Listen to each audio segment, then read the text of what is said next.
Hello বন্ধুরা, নমস্কার। আমি উদয় আর আপনারা দেখছেন উদয় কিচেন। আজকে উদয় কিচেন আরও একটা নতুন রেসিপি নিয়ে হাজির হয়েছি। চলুন আজকে কি রেসিপি হবে সেটা আমি আপনাদেরকে দেখাই।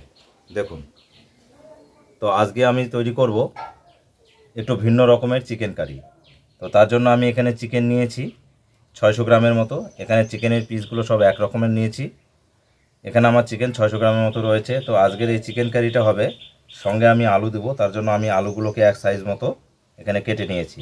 মাংসে একটু আলু ছাড়া ভালো লাগে না বন্ধুরা, তার জন্য এখানে এক সাইজ মতো নিয়েছি আলুগুলো। আর পেঁয়াজ নিয়েছি, পেঁয়াজের পরিমাণটা একটু বেশি দেবো। এখানে পেঁয়াজ কুচি করে নিয়েছি। আর মশলার মধ্যে আমি দেখাই বন্ধুরা, এখানে আমার আদা রসুনের পেস্ট রয়েছে। আর এখানে আমার একটা টমেটো, সেটা আমি সেদ্ধ করে নিয়ে এটাকে পেস্ট করে নিয়েছি। আর এখানে টক দই নিয়েছি 3 চামচের মতো। আর আজকে গুঁড়ো মশলা একটু ইউজ করব, তার জন্য এখানে আমি ধনের গুঁড়ো নিয়েছি, জিরের গুঁড়ো আর লঙ্কার গুঁড়ো। আর লবণ হলুদ তো থাকছে, এটা পরিমাণ মতো দেব। তো আজকের আমার যে রেসিপিটা সেটা একটু ভিন্ন রকমের চিকেন কারি। তো আজকের এই রেসিপিটা আমি কিভাবে করি চিকেন কারিটা, সেটা আমি আপনাদের সঙ্গে শেয়ার করব। চলুন তাহলে শুরু করি। এখানে আগে সরিষার তেল দিচ্ছি, আমি আলুটাকে ভেজে নেব। তেল আমার গরম হয়ে গেছে, আমি এখন এই আলুগুলো ভেজে নেব।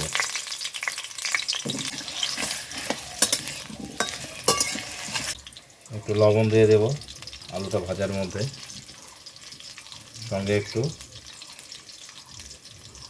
সামান্য হলুদ।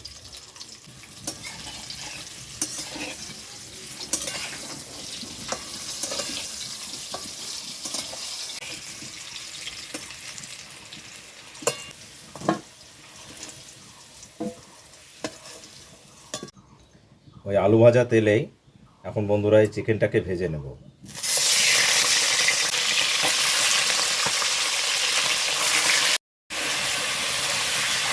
আমি এখানে চিকেনটা যে তেলের সঙ্গে ভেজে নিচ্ছি তার কারণ হচ্ছে বন্ধুরা, চিকেনের যে কাঁচা গন্ধটা সেটা থাকবে না।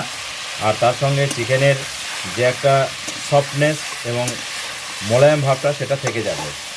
এবং তাতে চিকেন কারিটা যেটা আমি তৈরি করব সেটা খুব সুন্দর হবে।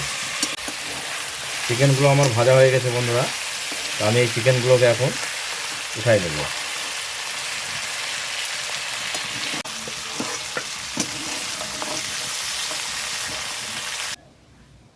আমি এখন এই চিকেনটাকে ম্যারিনেট করব। তো তার জন্য আমি গুঁড়ো মশলাগুলো নিয়েছি। তো দেখুন আমি ম্যারিনেটটা কিভাবে করি। তো প্রথমে আমি এখানে এই যে লঙ্কার গুঁড়োটা, এটা আমি দিয়ে দেব।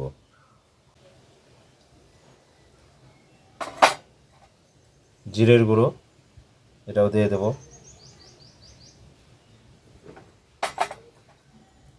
ধনে গুঁড়ো,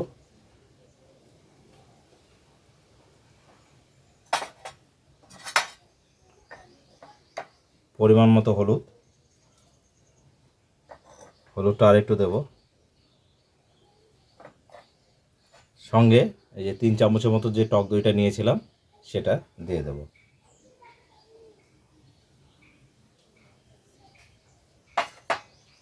এখন এটা পুরোটা ভালো করে মেখে নেব। তো বন্ধুরা, আপনারা দেখলেন আমি চিকেনটাকে আগে ভেজে নিলাম, তারপরে আমি এই মশলাগুলো দিয়ে চিকেনটাকে মেখে এভাবে ম্যারিনেট করে নিলাম। তো এটা বেশিক্ষণ রাখতে হবে না, এখনই আমি এটাকে চড়িয়ে দেব। এই 2 মিনিটের মতো থাকলেই হবে, যথেষ্ট। তো এটা আমার হয়ে গেছে বন্ধুরা। ফোড়নে আমি এখানে কয়েকটা সাদা এলাচ নিয়েছি, দারচিনি, লং এবং গোলমরিচ কয়েকটা নিয়েছি, আর একটু সামান্য জিরে, আর এখানে একটু তেজপাতা। তো এগুলো দিয়ে দেবো। এখন পেঁয়াজটা দিয়ে দেবো।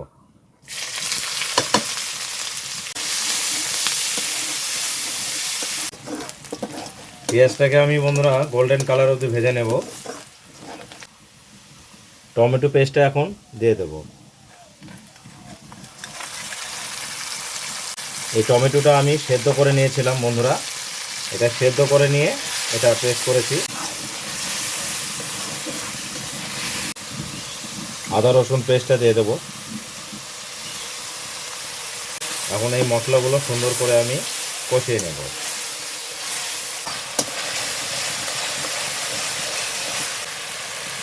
পরিমাণ মতো হলুদটা দিয়ে দেব। ওখানে একটু হলুদ আমি দিয়েছি মাংসে, তো এখানে বেশি দেব না। স্বাদ মতো লবণটা দিয়ে দেব।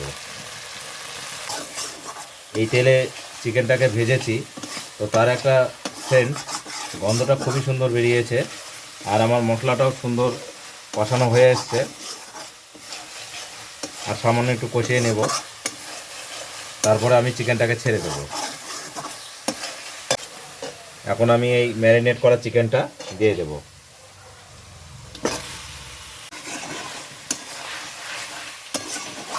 এই চিকেনটাতে এখন আমি জল দেবো না বন্ধুরা, এখন হালকা করে একটু করে নাড়বো আর এটাকে কষাবো। এক ফোঁটাও আমি জল দেইনি এখনও। মশলার সঙ্গে আমি চিকেনটা এতক্ষণ ধরে কষিয়ে নিলাম। এখন একটু সামান্য জল দেবো, ওই ম্যারিনেট করা যে মশলা জলগুলো সেটাই আমি এখানে দিয়ে দেবো।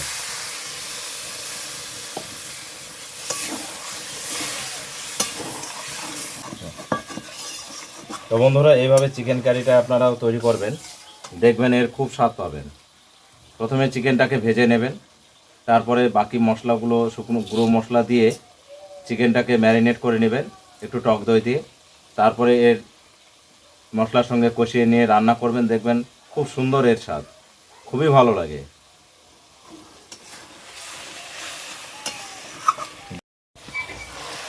দেখুন বন্ধুরা, একবার কালারটা এর কত সুন্দর এসছে। তো আজকের আমার যে চিকেন কারিটা একটু ভিন্ন রকমভাবে হচ্ছে, যার জন্য আমি বলছি এটা ভিন্ন স্বাদের চিকেন কারি। তো আপনারাও বাড়িতে এইভাবে তৈরি করে নেবেন। ভেজে রাখা আলুটা এখন আমি দিয়ে দেবো।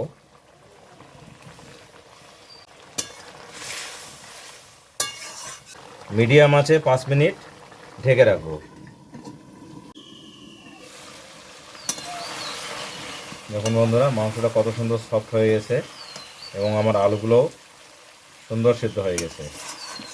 আজকের আমার এই চিকেন কারিটা হয়ে গেছে। সামান্য এখানে একটু আমি গরম মশলা নিয়েছি, এটা দিব, দিয়ে নামিয়ে নেব।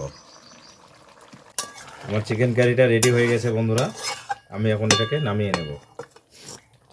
দেখুন একবার কালারটা কত সুন্দর এসছে এবং পিসগুলো কত সুন্দর রয়েছে। এটা একদম এরকমই থাকবে। তো এখন আমি এই পাত্রে ঢেলে নেব।